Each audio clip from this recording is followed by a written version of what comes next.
from Gainbridge Fieldhouse. First up, a visit from Vegas. Indiana has not beat Las Vegas since the 2019 season. Go Beaver! Go Beaver! A'ja Wilson grabbed Lexi Hull from behind. No play on the ball, no honest contest, just a full-blown over-the-back foul, and somehow the refs called a jump ball. Up, shot won't fall. Wilson, what looks like over the back. Oh boy, jump ball is the call. Wow, Stephanie White's upset about that. I thought that was over the back. Wow, watch this. That's a jump ball? But here's what no one saw coming. Even without Caitlin Clark, even with the refs handing out gifts to Las Vegas like it was Christmas, the Indiana Fever didn't just survive, they humiliated the defending champs. And what happened next changed everything. I am in shock. I am in shock. The Indiana Fever just beat the Aces. The first win for the Indiana Fever against the Las Vegas Aces since I was 22 years old. Aces MVP, the refs, Fever is MVP, and Alyssa Smith. You're not wrong. You're not wrong. I predicted it right.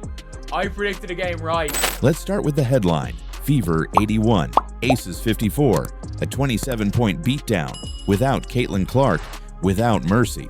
Let's get to the game. 81-54.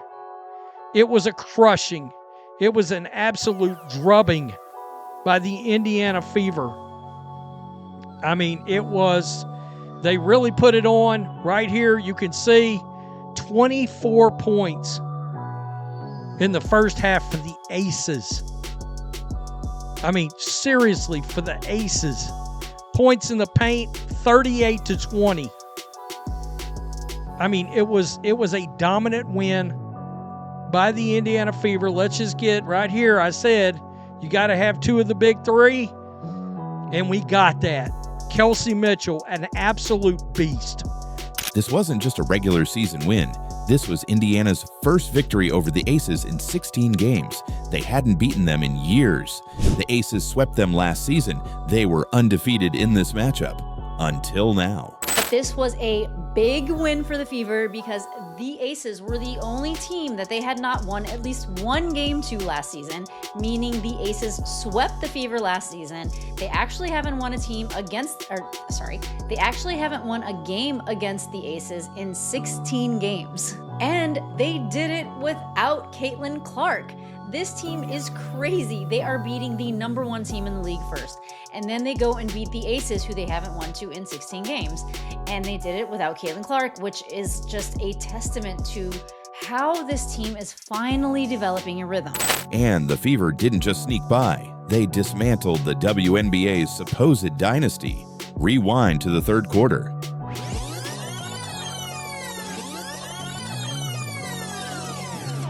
Lexi Hull, perfect box out, solid rebound, no contact from her. Then A'ja Wilson crashes in from behind, arm over Hull's head, crowd gasps, broadcasters stunned. And the refs, they call a jump ball, not a foul. That was the moment that should have shaken the Fever. Instead, it woke them up. Quarter by quarter, Indiana delivered one of the most complete performances we've seen all season. Hull, a much-needed answer for Indiana.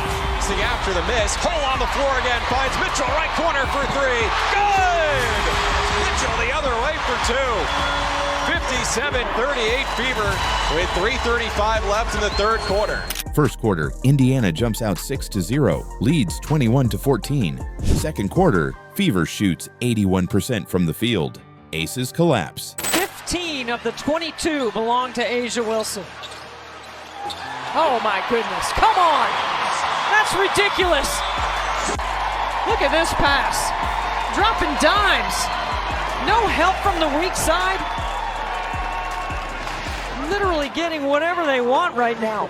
Halftime score 46-24. Game basically over. Third quarter. Despite dirty play and bad calls, Fever push back.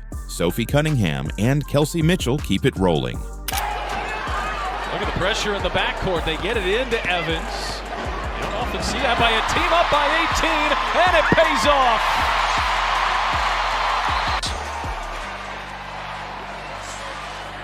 I mean, just a lack of awareness right there, and Cunningham ready.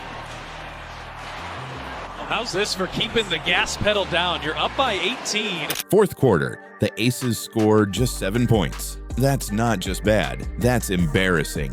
And all this happened while Caitlin Clark was in street clothes. Not on the court, just hyping her teammates, shouting from the sideline, keeping the energy alive. Kelsey Mitchell never took her foot off the gas tonight, by the way. This is the best thing I've seen from Stephanie White all season long.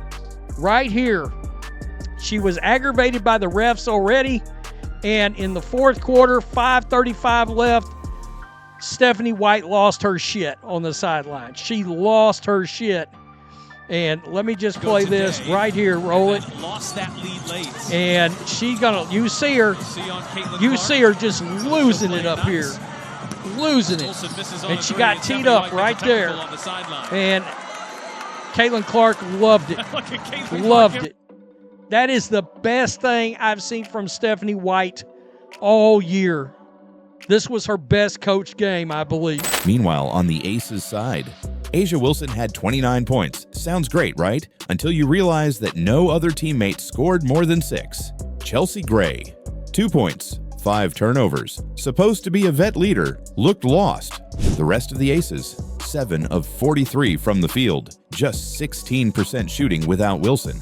All those MVP whistles wasted because team basketball beat solo heroics. 29 points for Asia Wilson, 3 boards, 3 personal fouls, 3 turnovers, 9 for 18 from the field goal, 11 for 13 from the free throw line. Look at the rest of her team. 2 points, 2 points, 2 points, 6 points, 0 points, 4 points, 2 points, 3 points. Dana Evans, 1 for 10, Dana Evans. Oh my goodness. Aaliyah Nye, 1 for 5. Nalissa Smith, 1 for 6. Kirsten Bell, 1 for 3. Chelsea Gray, 1 for 3. Jewel Lloyd, 0 for 3. Jackie Young, 2 for 9. Put some respect on Kelsey Mitchell's name, folks. The Indiana Fever put on a clinic. Let's talk about defense, because what we saw was unreal. The Fever held Las Vegas to their lowest scoring output of the entire season. They controlled the paint, forced 17 turnovers, played switch-heavy, suffocating team defense that completely shut down the Aces' ball movement. It wasn't one player doing everything. It was 5 players moving as one, making extra passes, helping on defense, running hard in transition. Kelsey Mitchell, 25 points, 6 assists. Aaliyah Boston, 20 points, 7 boards. Natasha Howard, double-double, rim protector. Timson, blocks, steals, energy. Lexi Hull, took a hit, never backed down. Fever defense, suffocating. The Aces didn't just miss shots, they were shut down. Caitlin Clark wasn't in uniform, but she led anyway. Jumping up, yelling, keeping energy alive. You could feel it. Compare that to the Aces. Shoulders slumped, no fight. Clark brought culture, Fever brought fire, and it showed. Asia Wilson got 13 free throws, more than the whole Fever team. She got the whistle, she got the calls, but still lost by 27. This wasn't just a game, it was a statement. The Aces aren't the same, and the Fever, they've arrived. Let's be clear, Asia Wilson's foul wasn't just dirty, it was desperate, and the Fever didn't just survive it, they used it. To bury a dynasty, to announce their arrival, to show what real basketball looks like. So what do you think? Was that a foul on Lexi Hull or just tough playoff basketball? Let us know in the comments.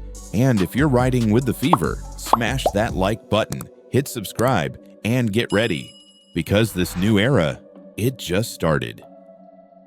So Caitlin Clark's signature PE Kobe Bryant shoes came out today. Look like Caitlin Clark sneakers just sold out 10 damn minutes. And your boy John Liquidator tried to get a pair, man, but unfortunately I did not have a raffle entry. Caitlin Clark's new Nike shoes sold out in less than 60 seconds. Meanwhile, Aja Wilson's sneakers are quietly being shuffled to the clearance rack. And now, Aja Wilson is furious. The biggest thing I want everybody to hear me say right now, it's about Yeah. That's right. You can believe that if you want. But it is. And here we are, almost 30 years later, to have another Black woman to have her own signature shoe. I'm not looking at you right now, because you're really proud. That's big. But this isn't just about shoes. It's about what happens when the most dominant player in WNBA history gets upstaged by a rookie, and Nike picks a side. What happened next? You need to hear it. Let's start with the chaos. Nike dropped Caitlin Clark's special edition Kobe PEs. Just 13,000 pairs were released. In less than 1 minute, gone. News: Nike just released a brand new commercial featuring Caitlin Clark and her new Kobe shoe that she released today. And I saw this commercial yesterday on social media. I thought it was so cool. There's a shot when she's in the locker room and she opens her eye and it like turns into what looks like a snake eye. And a lot of people have been getting on Nike because they don't feel like they have been promoting Caitlin as much as they should. But I will say we have to give credit where credit is due. I feel like in the past month or so, they have been tweeting about Caitlin more, and then obviously with this shoe release, they made this super sick commercial to promote it. And of course, just today, Caitlin Clark's new Kobe PE shoe sold out in less than a minute. Nike's site nearly crashed. Resale prices exploded. $350, $500, even $600 per pair. Now, I can't say shipping gonna be the fastest on these third-party little sites, but man, so we quite essentially know that Nike released the shoe, right? Nike released the shoe this morning for $190. That was the going rate for the signature sneaker. Now, I'm here to tell you, as you guys can see right here on Google, just type in Caitlin Clark Kobe 5. StockX, currently right now, they're going for $345. On GOAT. People lined up outside stores. Social media went into meltdown. And Caitlin, she barely promoted it. No teaser campaign, no multi-million-dollar ad, no influencer rollout. I saw so many tweets about this, so many people who were so sad that they missed out on this shoe. I saw that there was this one Dick's store and people were lined up around the corner, like camping out, trying to get the shoe. I also heard that Nike stocked about 14,000 of these, and that is an unconfirmed report, but they sold out in less than a minute. If that's any indication of what a Caitlin Clark signature shoe will do, I think Nike better continue to get on it and get ready to launch this brand for Caitlin. She just dropped a photo, and the fans did the rest. And all this was done while the shoe's being developed, while the collection's being done. To demonize Caitlin Clark and try to label her as a privileged white girl that's getting all the privileges, even though she earned everything she got. This ain't about color. This is about good and bad. And I honestly find this a little evil. I find this evil. This is beyond bad, because you had the ability to speak up and say, hey, everybody, relax. Don't get on Caitlin Clark. She got a shoe deal. That's cool. I got one too. Mine's taking a little bit, but it's going to come out. Just be patient. She could have came out and said that, but she didn't. Meanwhile, Aja Wilson's sneaker line, still sitting on shelves. Reports say there's plenty of stock, and most of it is headed for the clearance bin.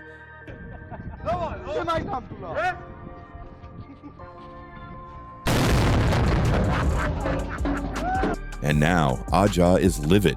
This wasn't supposed to happen. Nike invested years into Wilson. Custom logos, shoes with personal symbols, tributes to family, hand-picked designs. I lost all respect for Aja Wilson. I don't want to hear her opinions. I don't care what she has to say from this point on. When you keep a Nike deal 2 years in secret while you're spewing all that crazy stuff about Caitlin Clark in the Time magazine, read it. Read what she said in the Time magazine. Yet you had a Nike deal the whole entire time? It's despicable. They even had Malia Obama direct her ad campaign. Wilson's story was powerful. MVP trophies, Olympic medals, playoff dominance. She was supposed to be the face. But when her shoes dropped, the world didn't notice. Then Caitlin Clark showed up, still wearing repurposed Kobe's. No personal logo, no signature line. And broke the sneaker market in a minute flat. Caitlin Clark, Kobe 5 Pro Show. I can't wait to get a pair. This season can still be a thriller. Going back to Michael Jackson's Thriller video, where you get the twinkle in his eyes as well as he turns to a vampire at night. Wilson's frustration isn't just about shoes, it's about being pushed aside. She spent years asking for respect, demanding the spotlight, being the one Nike tried to turn into a brand. But Clark, she never asked for anything. She just showed up, dropped logo threes, and became the biggest star women's basketball has ever seen. That's why they hate her. That's why they don't know why they don't like her on the inside. They wish that Angel Reese was this. That's their poster child. That's their ghetto superstar. Yeah. Caitlin Clark is hitting the threes and going and being a regular person. Down to earth. She seemed like a cool chick. She ain't got a chip on her shoulder, running around. She just hitting threes. And I'm glad that she's doing it because you cannot deny her success. That stings. Because while Aja's team was writing press releases, Clark was rewriting history. And then came the Nike pivot. After years of slow-walking Clark's rollout, Nike finally went all in. But I will say we have to give credit where credit is due. I feel like in the past month or so, they had been tweeting about Caitlin more, and then obviously with the shoe release, they made this super sick commercial to promote it. And of course, just today, Caitlin Clark's new Kobe PE shoe sold out in less than a minute. And I saw so many tweets about this, so many people who were so sad that they've missed out on the shoe. I also heard that Nike stocked about 14,000 of these, and that is an unconfirmed report, but they sold out in less than a minute. If that's any indication of what a Caitlin Clark signature shoe will do, I think Nike better continue to get on it and get ready to launch this brand for Caitlin. Full commercials, solo campaigns. One ad even featured Clark opening her eyes in a locker room, her pupil replaced with the Kobe logo.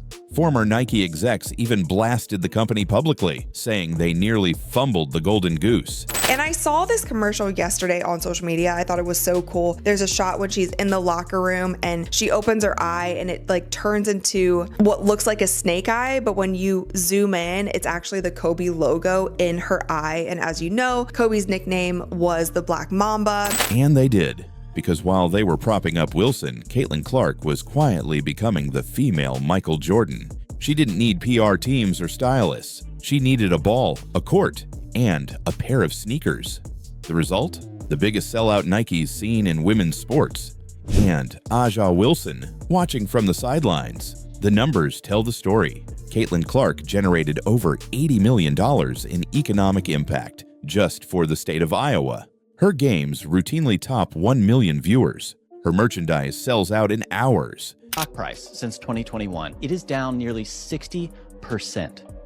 Your executives and the people who are making these decisions, their stock options are worthless. Meanwhile, you have the single biggest needle mover in all of American sports since Michael Jordan, and you have somehow convinced yourself that you need to slow play this. Let me show you Google Trends search traffic for 4 female basketball players. There is one who only rivals Caitlin Clark, and that is Angel Reese, and you do not have her. She is over at Reebok. I am so confused as to how you would be so invested in the WNBA for several years, and you have been doing great work to try to elevate and uplift that league and many of the athletes there. But this seems like you have convinced yourself that this needs to be an either-or conversation, and we never have an either-or conversation in the men's sports. You have like 10 signature athletes. Half of them don't deserve a signature shoe. Meanwhile, Wilson's drops barely make a ripple.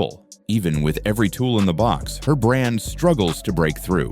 Clark's entire rise feels effortless. TV ratings are up 300% since Caitlin Clark entered the league. Her games averaged 1.2 million viewers. Her return game peaked at 2.8 million viewers on ABC, one of the highest ever. This is in the middle of a random game in the season. She's featured nearly half of the most watched WNBA games, period.